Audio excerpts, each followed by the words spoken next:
일본 만화책 중에 장기 연재됐던 한 100권이 넘는 참 오래된 만화가 있습니다. 맛의 달인이라고 하는 책인데요. 이 만화책에서 주인공은 궁극의 맛을 추구하는 사람입니다. 가장 완벽한 음식을 맛볼 때야말로 가장 인간다움을 느낀다고 믿는 주인공이에요. 그래서 전국에 있는 맛집을 찾아다닙니다. 심지어 세계로 뻗어나갑니다. 가장 정점에 있는 궁극의 그 맛을 찾아내는 데 힘쓰는 그런 일들이 이제 이 책의 내용이죠. 근데 이 주인공은 또 하나의 어떤 원칙이랄까요? 그의 어떤 기준이 있습니다. 뭐냐면 궁극의 맛을 내는 음식을 만들어주는 재료들에 대한 존중입니다. 이것들은 우리와 함께 존재하는 것들인데 우리가 이것을 다만 욕망을 위해서, 쾌락을 위해서 소모해서는 안 된다. 그것들은 그 자체로 존재하는 귀중한 것들이기에 빚진 마음과 고마움을 갖고 대해야 한다. 이런 태도를 갖고 있죠. 상당히 인상적인 모습이었습니다. 우리는 그 만물의 영장이라는 어떤 우월감에 사로잡힌 주인의식 때문에 우리 주변에 있는 것들은 힘껏 우리가 원하는 대로 소비해도 된다고 생각합니다. 그게 이제 이 만화에서 계속 나오는 경고이기도 했거든요. 그런데 여기서 한번 생각해 보는 거죠. 존재하는 것들에 대한 빚진 마음, 또 고마움은 사실 먹으면서 생기는 걸까요? 맛있는 걸 먹으면 그것들이 갑자기 떠오를까요? 내가 연어에게 너무 고마워. 막 이러는 게 생길까요? 그렇지 않아요. 이건 이미 먹기 전에 가지고 있는 마음입니다. 그러면 먹으면서 생기는 마음이 아니라 먹기 전에 갖고 있던 마음과 태도라고 한다면 이렇게 생각해 볼 수 있는 거죠. 내 앞에 놓인 음식을 보고 맛을 볼 때 함께 존재하는 것들에 대한 빚진 마음, 또 고마움, 그게 내 마음에 이미 있었다는 것을 알게 되는 겁니다. 무슨 말인지 이해가 되시죠? 즉, 우리가 우리 안에 무엇을 가지고 있는지는 잘 말하는 것, 논리 정연한 것, 그리고 설명을 잘 하는 것으로 나오는 게 아니에요. 그건 어디서 나올까요? 우리 안에 있는 것은 우리가 사랑하는 사람을 대할 때 나와요. 우리가 일을 할 때, 공부할 때, 맡겨진 역할을 감당할 때 나와요. 우리가 생활에 가고 우리가 겪는 어떤 문제들을 마주할 때 비로소 우리 안에 있는 게 무엇인지가 나오게 되는 거죠. 그러다 보니 그것들은 우리에게 사실 있는지 없는지도 모를 때가 있지만 우리가 이런 일을 겪을 때 비로소 내 안에 무엇이 있는지가 드러난다는 면에서 우리는 어떤 것들을 해야 되느냐면 그런 일들을 겪기 전에 미리 배우고 알아야 합니다. 미리 익혀서 내 안에 담아야 합니다. 그러기 위해서는 바로 이것들을 알고 있는 사람의 도움과 지도, 또 가르침이 있어야만 그것들을 통해 내게로 들어오고 그리고 내가 가지고 무언가를 할 때 비로소 그것이 내게서 나오게 된다 하는 이 원리, 일관된 원리가 모든 사람들도 사실은 이미 알고 있어요. 이런 예를 한번 생각해 봤습니다. 나쁘다, 위험하다 이런 걸 아이들에게 부모가 가르칩니다. 어른들이 가르칩니다. 그래서 어떻게 가르치죠? 지지. 그거 지지야. 그거 하면 안 돼. 이렇게 가르치죠. 근데 지지라는 게 어떤 뜻인지 아세요? 지지라는 거. 그거 그냥 하는 말 같죠? 사전에 나와 있습니다.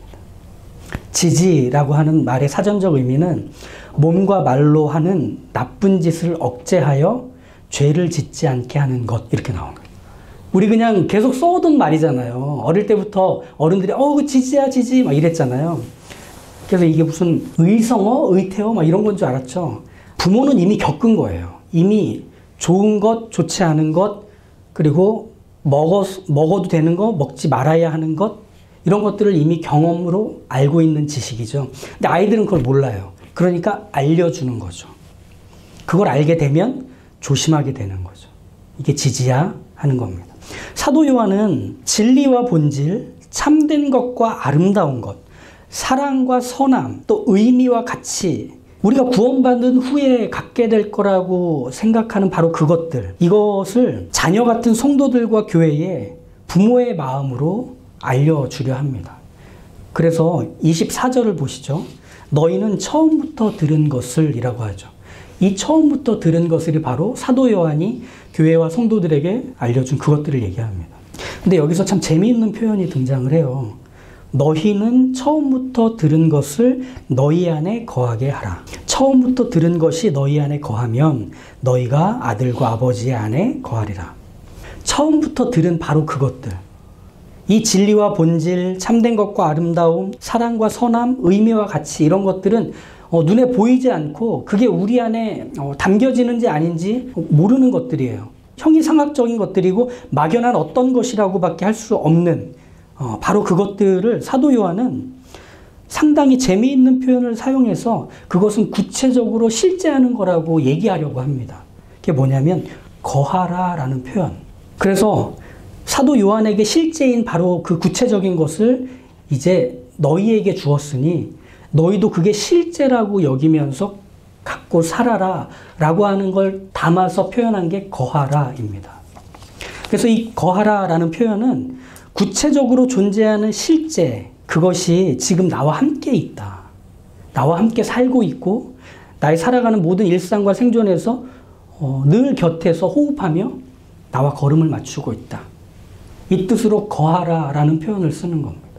영화나 만화에서 보면 주인공이 어떤 중요한 결정을 해야 되는 선택의 시간에 뿅뿅 하고 흰 날개를 달고 하프를 든 아기 천사가 이쪽에 있고, 그리고 이제 삼지창을 들고 빨간 타이즈를 입은 그 꼬마 악마가 이쪽에 뽕 나타나서 막 서로 막 얘기를 하잖아요. 아, 그렇게 하면 안 되지.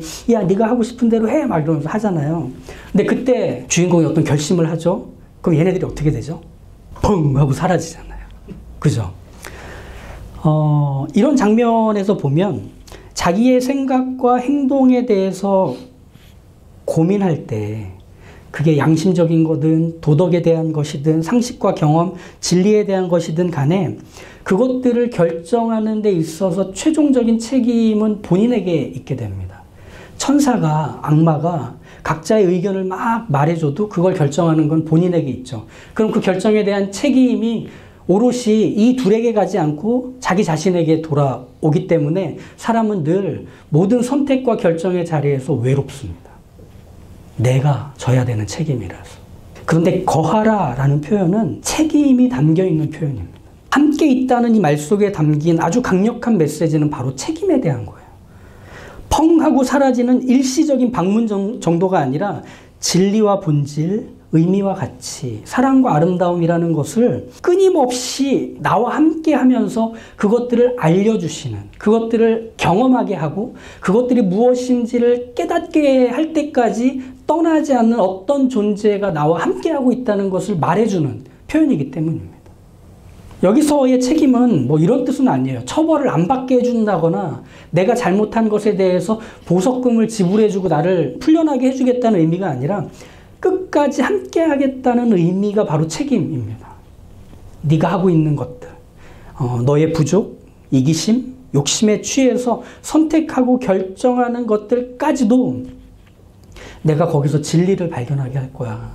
내가 거기서 본질이 무엇인지를 고민하게 만들 거야. 거기서 의미와 가치, 아름다움과 사랑이라는 것의 그 파편을 맛봐서 그 나머지 큰 것들을 소망하게 되는 기회로 삼게 할 거야. 내가 그것을 알게 하기까지 떠날 수 없는 나야 라고 하는 것이 바로 거하다의 표현에 담기는 겁니다. 그런 점에서 거하다라는 표현은 책임 가득한 의지를 담아서 우리를 기어이 하나님의 뜻 안에 있는 우리로 만들겠다는 각오가 있는 그 표현이 되겠죠. 우린 누구였느냐면 진리의 자궁에서 잉태되지 않았습니다. 우리가 누구냐면 본질의 요람에 담겨 돌봄을 받아본 적이 없었던 우리입니다. 그러다 보니 진리와 본질, 생명과 또 사랑과 아름다움이 무엇인지를 태생적으로 맛보기보다는 그냥 언뜻 알아서 그 비슷한 것들을, 그리고 그 가공된 것들을 대략 이런 거겠지 싶으며 알고 살아왔던 그런 모습, 그게 우리의 살아가던 삶이었습니다. 근데 바로 거기서 찾아오는 거죠. 때로는 엄격하지만 또 기다려주고 또 기회를 끊임없이 주며 나를 계속 길러내는 선생님처럼, 때로는 긴 침묵으로 내가 제대로 하고 있는지 혼자 판단해야 하는 그 자리까지 함께 찾아와서 그 판단의 모든 과정과 공정에 동참해주는 그 모습으로, 바로 이 점이죠. 그래서 진리, 본질, 생명, 사랑, 아름다움이라는 것이 마치 나의 한 부분이 되고 이제 내 전부가 되도록 만들어내는 그 모든 것들을 해내는 작업, 바로 그것을 신앙생활이라고 합니다. 나 혼자 할 수 없는 것들을 무언가가 내 안에 들어와서 나와 함께하며 비로소 그것이 실체가 되는 그 과정을 밟게 되는 것, 이것이 신앙생활이 되는 거죠. 처음 들은 것을 너희 안에 거하게 하라라고 할 때 그 처음 들은 것은 결국 뭐가 되느냐면 진리와 생명, 본질과 의미와 가치, 사랑과 아름다움 같은 이 모든 것들의 바로 그 시작이며 원인이며 결과가 되는 예수님 자신을 얘기하는 겁니다. 처음 너희에게 전한 것 바로 그것이죠. 그것 우리 안에 들어와 우리와 함께 살고 우리가 그분 안에 들어가 함께 살게 되는 상태, 이걸 신앙생활이라고 하는 겁니다. 그래서 예수님이 하셨던 요한복음 15장의 이 포도나무에 대한 비유는 바로 거기에서 이 신앙생활의 한 면모를 찾아보게 되는 거 아닙니까? 내 안에 거하라. 나도 너희 안에 거하리라. 가지가 포도나무에 붙어 있지 아니하면 스스로 열매를 맺을 수 없음 같이 너희도 내 안에 있지 아니하면 그리하리라. 이게 예수님의 제자들, 지금 사도 요한, 그리고 바울, 베드로 모두가 다 동일하게 신약 성경을 통해서 했던 얘기들입니다. 예수 그리스도 안에 거하라. 그리스도가 너희 안에 거하게 하라. 그래서 예수 그리스도 안에 거하는 그 삶이라는 것은 보이지 않는 일들이 끊임없이 우리 안에서 일어나고 있습니다. 보지 못한 것들이 끊임없이 우리 안에 채워지고 있는 중이라는 겁니다. 그게 우리가 예수 그리스도 안에 거하는 삶의 모습이 되는 거죠. 없지만 있게 되는 신비, 보이지 않지만 보게 되는 신비 말이죠. 나치 정권에 부역하는 독일 국민과 또 교회, 또 목사들을 바라보며 모두가 나락으로 떨어지는 현실 앞에 좌절했던 한 독일인 목사가 있었습니다. 이것을 어떻게 바꿔내야 할지 고민하지만 바꿀 수 없는 자신의 무능함을 한탄합니다. 하지만 동시에 내 안에 계신 예수 그리스도로 인해서 결코 내 인생과 지금의 역사를 포기할 수 없다는 걸 인정하며 하나님께 그 인생과 역사와 존재하는 것들을 맡겨드리던 한 독일인 목사는 이렇게 말합니다. 나는 항법을 이해하지 못하고 경험도 없지만 누가 항법사인지는 알고 있습니다. 그 말에 우리 모두 설득이 되는 거 아닙니까? 정말 오랜만에 비행기를 탔습니다. 신발 신고 탔습니다. 힘껏 땅을 박차고 이륙한 비행기는 구름을 뚫고 멋지게 창공을 날아서 활공합니다. 많은 집들과 들과 산과 바다와 강, 눈 아래 펼쳐지는 멋진 즐거움이었습니다. 그런데 이런 비행의 즐거움은 내가 비행 지식을 가졌기 때문에 누리는 건 아닙니다. 이륙할 때 어떤 원리가 작동되는지, 어떤 비행 기술이 적용되는지를 알기 때문에 즐거운 것도 아닙니다. 기장과 부기장이 자신이 갖고 있는 경험과 지식, 권한으로 비행기를 조정했기에 그냥 가만히 좌석에 앉아서 이 모든 것들을 누렸을 뿐입니다. 내가 한 거라고는 항공권을 예매한 것밖에 없습니다. 하지만 내가 원하는 곳에 안전하게 착륙했고, 그리고 그 하늘에서 즐거운 것들을 누릴 수 있었죠. 예수 그리스도 안에 거하는 삶이라는 것이 말하자면 이런 것 같습니다. 우린 탁월한 지식과 경험, 남다른 도덕과 윤리의식, 이것이 우리에게 먼저 요구되는 신앙생활 아닙니다. 우린 세상을 관통하는 해안과 인간의 중심을 꿰뚫는 통찰력, 우주와 역사를 바라보는 식견이 우리에게 먼저 요구되는 신앙생활도 허락받지 않았습니다.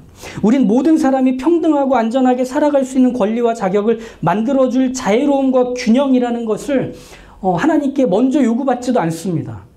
우린 아름다움과 세밀한 정교함, 광대함과 기이함을 사랑할 줄 아는 신미함과 가치를 품으라고 하나님이 우리에게 명령하지도 않으셨습니다. 왜? 그 모든 것들은 이미 예수 안에 있기 때문에. 우리가 예수 안에 거할 때, 예수님이 우리 안에 거하실 때, 그래서 우리가 함께 할 때 이 모든 것들은 우리가 되어갑니다. 그리고 우리의 인생으로 구체화되는 것입니다. 멋지지 않습니까? 우린 끊임없이 그런 어떤 요구 속에서 사는 것 같아요. 내가 할 수 있는 게 하나도 없는데 내가 해야만 할 것 같고 할 수 있을 것만 같은 그 판타지에 갇혀 있는 거죠. 그래서 이 판타지가 전적으로 나를 무언가가 되게 할 거라고, 어떤 사람이 되게 해줄 거라고 기대하면서 나를 몰아세우고 달려가게 만듭니다. 하지만 그건 외로운 자리입니다. 혼자 져야 하는 책임의 자리일 뿐입니다. 그러다 보니 우리는 권한이 없는 대상들에게 자꾸 많은 권한을 부여해서 우리의 책임을 나누어지도록 하려고 애쓰는 경향을 보입니다. 예를 들어 볼까요? 배우자와 자녀를 힘껏 사랑하고 싶은데 정작 힘껏 사랑하는 게 뭔지를 우린 도무지 모르겠어요. 그래서 어떻게 하죠? 정신의학과 의사, 상담 전문가, 인문학자들의 주장에 귀를 기울이면서 거기서 답을 찾아보려고 합니다. 길을 발견해내려고 합니다. 나의 현실과 기질에 맞지 않고 한계가 분명해 보이는데도 그 주장이 진리와 본질인 것처럼 거기서 무언가 내 삶의 길을 발견하려고 귀를 기울이고 유튜브를 엽니다. 오은영 선생님이 말씀하신 대로 하면 되겠구나.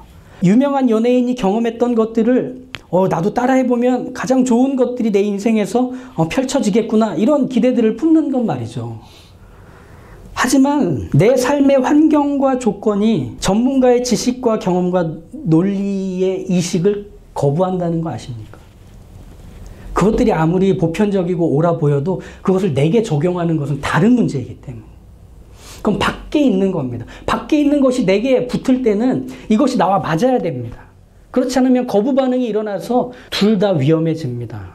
우리에겐 전문가가 필요한 게 아니고 우리에겐 예수님이 필요합니다. 그 모든 것들의 원인이시며 결과이시고 시작이시며 끝이 되시는 바로 그 예수님이 필요할 뿐입니다. 그래서 27절을 한번 보시면 너희는 주께 받은 바 기름 부음이 너희 안에 거하나니 아무도 너희를 가르칠 필요가 없고, 그쵸? 오직 그의 기름 부음이 모든 것을 너희에게 가르치며. 세상에서 아무것도 배우지 말라는 뜻은 아니에요. 이건 뇌의 주름을 없애고 그냥 하는 말 듣는 거 잘못된 거 맞죠? 하지만 동시에 교회에서 하는 말 무조건 다 따라서 들으면 돼. 목사님 설교만 들으면 세상 사는데 어려움 없어. 그러면서 고민 없이 살아도 돼. 이런 말 하는 것 또한 아닙니다. 예수님의 권위 이외의 다른 권위에 너희 인생의 중요한 길과 방향과 과정을 맡기지 말라는 뜻일 뿐입니다. 오직 우리는 하나의 권위 아래에 있을 뿐입니다. 우리 주변에 있는 많은 전문가와 전문 지식과 그 도움들은 우리를 기다려주지 않아요. 우리를 도와주거나 지도해주지 못해요. 우리를 향한 어떤 사랑도 책임도 져주지 않기 때문에 우리가 찾아가야 되고 우리가 들어야 되고 우리가 소비해야 되고 우리가 지출해야 되는 대상일 뿐이지, 우리를 사랑해서 우리를 기다려주고 아니 우리에게 찾아와주고 우리와 함께 동거하는 사이는 아닌 거예요. 그렇기 때문에 우리의 인생과 운명을 맡길 수가 없는 것들이죠. 그러니 우리가 누구에게 어떤 권위에 우리를 맡겨야 되는지를 다시금 확인해야 합니다. 우리가 예수님께 거하고 예수님이 우리 안에 거하는 바로 그것이 우리에게 단 하나의 인생의 방향이며 소망이 되어야 할 뿐인 겁니다. 그러니 28절에 다시금 사도 요한이 이렇게 말하지 않습니까? 자녀들아, 이제 그의 안에 거하라. 이는 주께서 나타내신 바 되면 그가 강림하실 때에 우리로 담대함을 얻어 그 앞에서 부끄럽지 않게 하려 함이라. 자, 이제 걱정하지 마. 이제 우리 주님이 책임을 져주신대. 그 주님께 붙어 있으면 된대. 그러면 그 줄기, 그 뿌리에서 쭉 올라오는 양분을 우리는 공급받아서, 그리고 지속적으로 공급받아서 그 추수의 때에 결실할 멋진 최상품의 열매를 비로소 우리의 인생이 되도록 하신대라는 뜻입니다. 시간의 끝에서 우린 하나님께 우리의 존재에 맺힌 이 진리와 본질, 의미와 가치, 사랑과 아름다움의 열매를 자랑스럽게 보여드릴 수 있게 된다는 것. 어떻게 하면?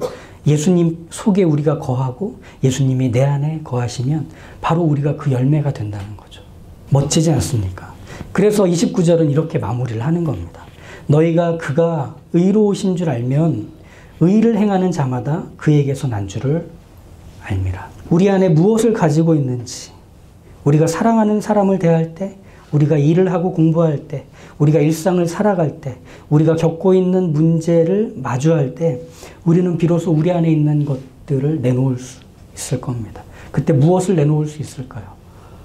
사과나무에서 사과가 열리는 거죠. 배나무에서 배가 열리는 거죠. 예수님께 붙어 있어서 우리는 비로소 예수님을 열매 맺게 됩니다. 죽음조차도 이길 수 없는 생명의 주인, 모든 사랑과 선함과 완전함과 진실함의 전부가 되신 바로 그 분이 우리의 삶에서, 우리의 표정에서, 우리의 손길에서 맺히게 된다는 겁니다. 바로 그런 삶으로 우리가 부름받았음을 설레어 하셨으면 좋겠고 자랑할 수 있었으면 좋겠습니다. 기도하겠습니다. 수고하고 무거운 짐진 자들아, 다 내게로 오라. 내가 너희를 쉬게 하리라. 쉼을 모르고 살아가는 저희입니다. 주어진 역할과 이름들에 끌려서 살아가는 저희들입니다. 하지만 제대로 감당하지도 못하고 정확히 감당하지도 못하고 또 누군가에게 상처를 주며 상처를 입고 피해를 주고 피해를 입고 절망을 안기고 절망을 끌어안습니다. 저희 그렇게 살 수밖에 없는 연약하고 한계 많은 이 땅에서의 삶입니다. 하지만 저희는 예수님께 붙어 있습니다. 주님 우리 안에 계시고 우리가 주님 안에 있기에 우리의 삶은 진리와 본질, 사랑과 생명, 아름다움과 선, 의미와 가치를 열매 맺으며 그리고 그 열매가 특상품 열매가 되게 하기까지 함께 계시는 주님의 힘을 빌어 그것이 기어이 우리의 존재가 되고 우리의 표정이 되고 우리의 손발이 되고 우리의 삶이 되고 우리의 인생 전체가 되도록 만드시는 그 함께 하시는 주님의 의지적인 책임으로 우리가 그 주님께 붙들려 살 수 있사오니 지치고 외로울 때마다 무너지고 쓰러지려 할 때마다 그 주님의 이름을 부르며 도움을 구하며 살아가는 저희가 되게 하셔서 매 순간 우리 안에 계시는 주님으로 인해 세임 얻어 살아가는 그리고 소망을 품고 살아가는 그리고 열매가 맺어져 가고 있음을 기대하며 살아가는 하나님의 사랑하는 사람들의 삶이 되게 인도하여 주시옵소서. 예수님의 이름으로 기도합니다. 아멘.